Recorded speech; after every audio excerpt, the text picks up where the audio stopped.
Hello everyone, welcome to SJECE classes. This video is for Class 8 for subject History. This is the second part of the chapter, The Age of Revolutions. Today we will cover the French Revolution, social division in French society, main causes of the French Revolution, then relative other events also, effects of French revolutions, and very important, Napoleon Bonaparte and how he declined. Now let's begin with the topic. The French Revolution. The French Revolution of 1789 was one of the most important events in the history of Europe.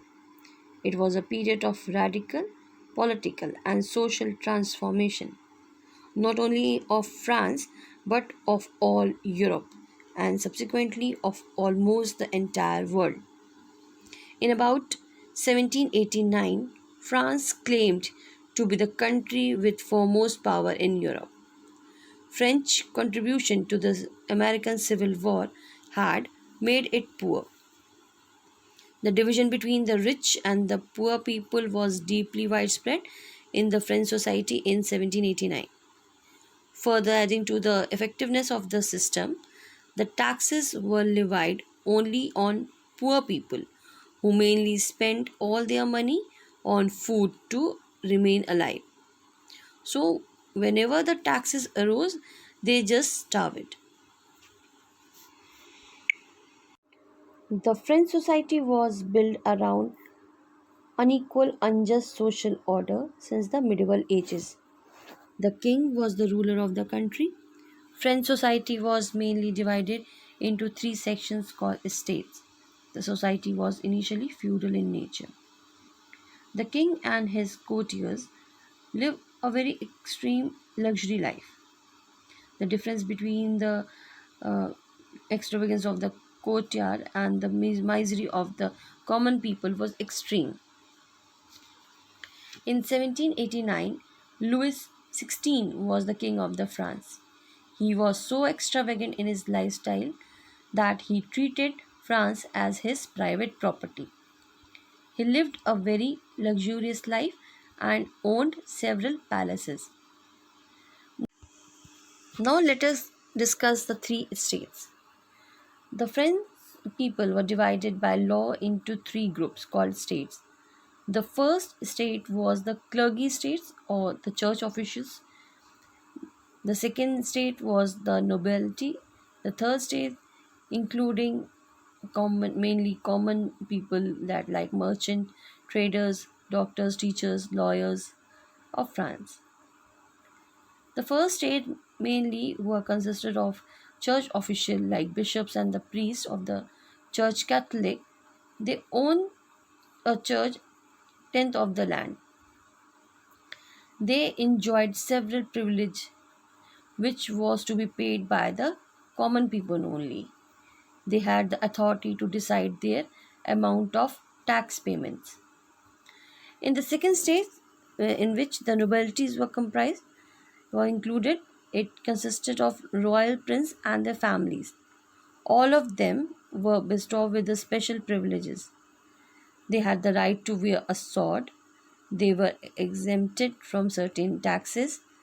In about 1789, less than 2% of the population of France were noblemen. And the third state, largely consisted of peasants, workers, and bourgeoisie. They constituted about 95% of total population of France. At the top was the bourgeoisie or middle class, as well as the tradesmen and the professionals such as lawyers and doctors. The rest included most of the common people. They varied from poor to very poor. These people lived as peasants in the country or as workers in the town. The third states were shouldered with the entire burden of taxation. Taxes were imposed on everything, including basic necessities like salt. Life was very hard at that time, especially for the poor peasants who had to pay additional taxes to their feudal lords.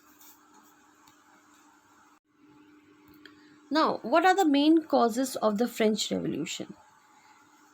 We will discuss this point wise. The first point is the growing power of the middle class. The French merchants, traders, manufacturers, doctors, and teachers, and other professionals had acquired great wealth and become economically powerful in the 18th century. They were denied social equality and political rights. This caused great resentment among them. So they used their economic power to overthrow the ancient regime. Next point is influence of new ideas. The revolutionary writings and ideals of great political philosophers like Voltaire, Rousseau, and Diderot created an intellectual fervor in France. They advocated the famous doctrine of equality, liberty, and fraternity. They inspired people to race against all forms of inequality, injustice, and corruption. Next is autocratic monarchy. The French king was an autocrat. He enjoyed absolute powers. His will was considered as law. Even parliament did not have any right to keep a check on his powers. He was ruled by the divine right. In this way, he was answerable only to God and not to the French people. Next, corrupt administration. The French administrative officials were corrupt and inefficient. They were selfish and not concerned about the welfare of the people. The King Louis XVI was pleasure loving and extravagant. He was completely indifferent to the suffering of the common people. They don't listen to it. He was greatly influenced by his beauty and ambitious wife, Marie Antoinette. Both of them lived lavishly. They squandered money on festives and were pleasure loving people who emptied the royal treasury. Next point is French involvement in foreign wars. The economic bankruptcy of France was further aggravated to its involvement in useless wars against England. Along with that, it gave huge support to the War of Independence in America. The rich continued to be exempted from paying the taxes, while the poor were crushed under heavier taxation in order to cover up heavy expenditure incurred in these wars.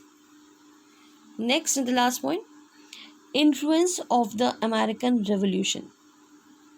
The French generals and soldiers who had fought in the American Revolution returned to France with revolutionary ideas. They inspired the people to fight against unjust despotic government.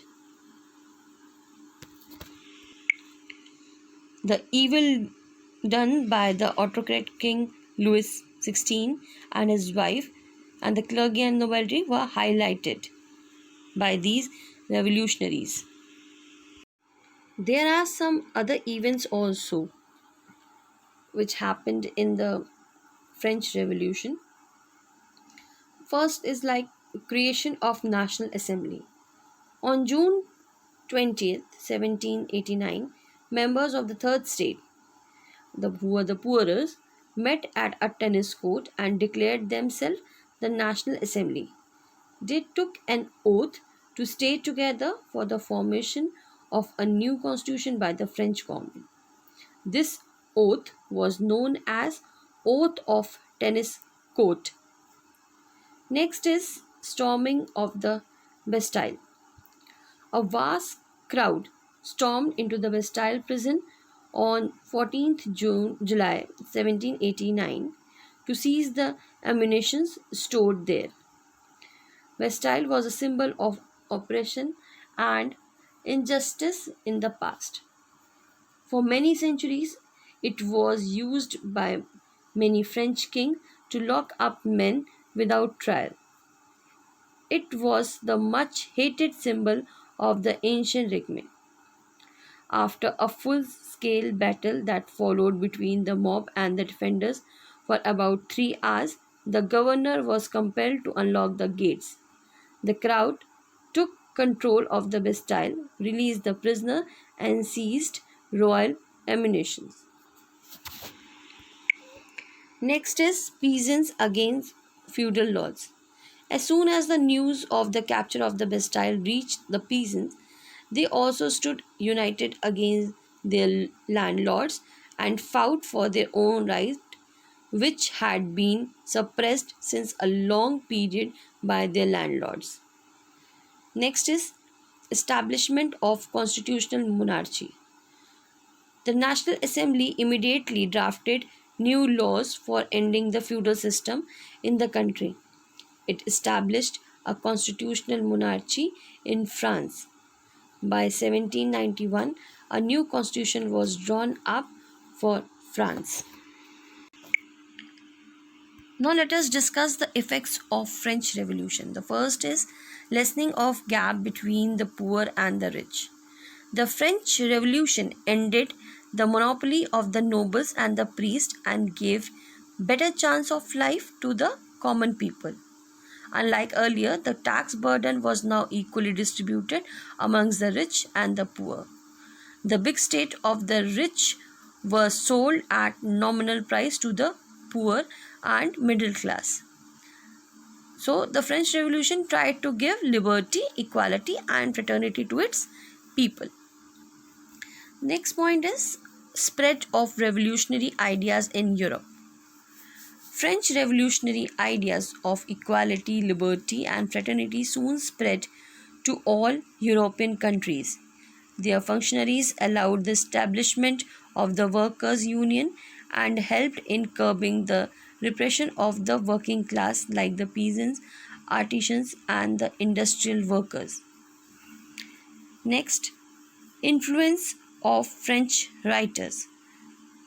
The influence of the French writers like Voltaire, Rousseau, and Diderot was equally observed in European countries like England, Italy, Spain, and so on.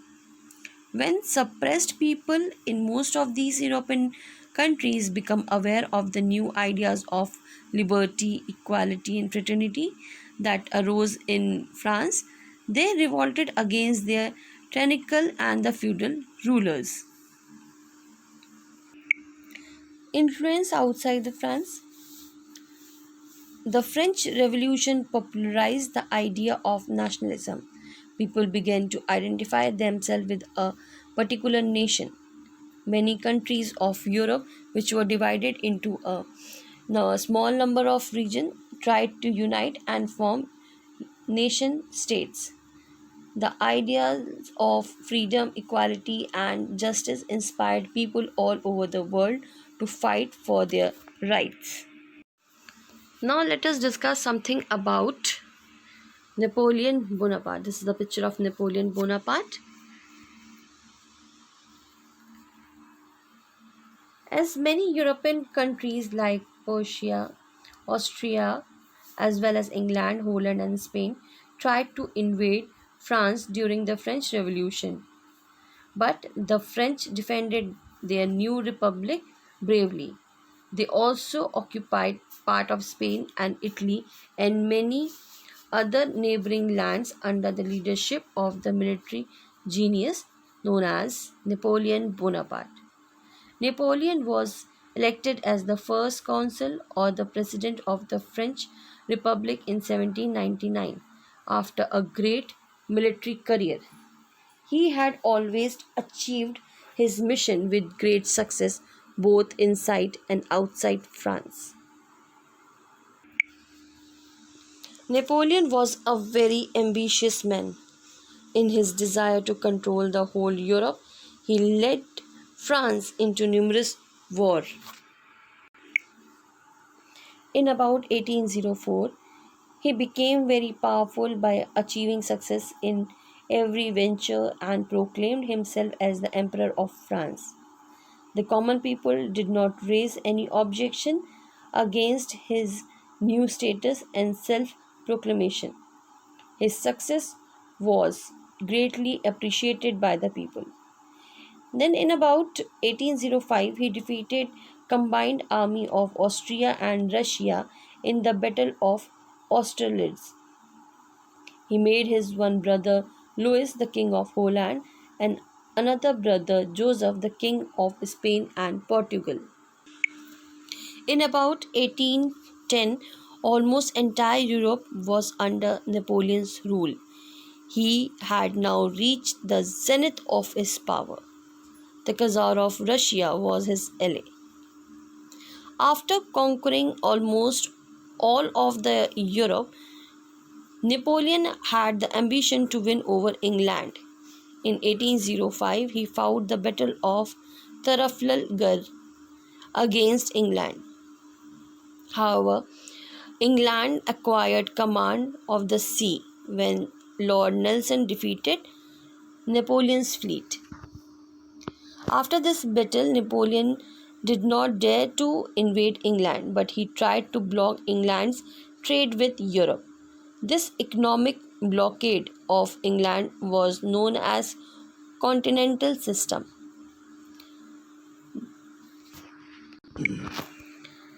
The Tsar of Russia was against this system. He refused to obey this system initiated by Napoleon. As a result, Napoleon invaded Russia in about 1812. When his army tried to reach Moscow, the severe winter and shortage of food supply forced them to retreat from Moscow.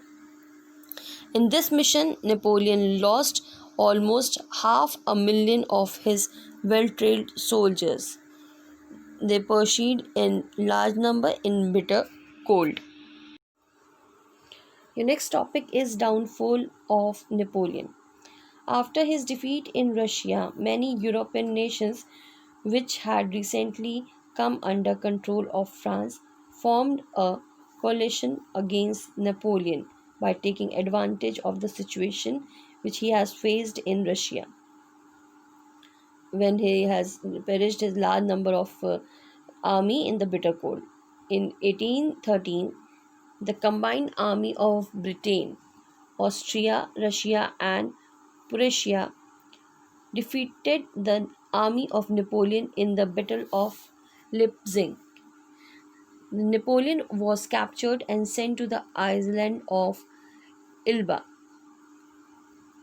When one of his brother took over the region of France by becoming king, Napoleon escaped from Elba and reached France. He again stood for fighting a battle against the rival nations. He quickly raised an army with the help of the soldiers and fought a battle against the combined army of England, Holland, Austria, and Prussia. In 1815, he was again defeated in the Battle of Waterloo. This time, he was imprisoned and sent as a prisoner to the distant land of St. Helena, where he died in 1821. With this, we came to an end to our chapter. Thank you for listening.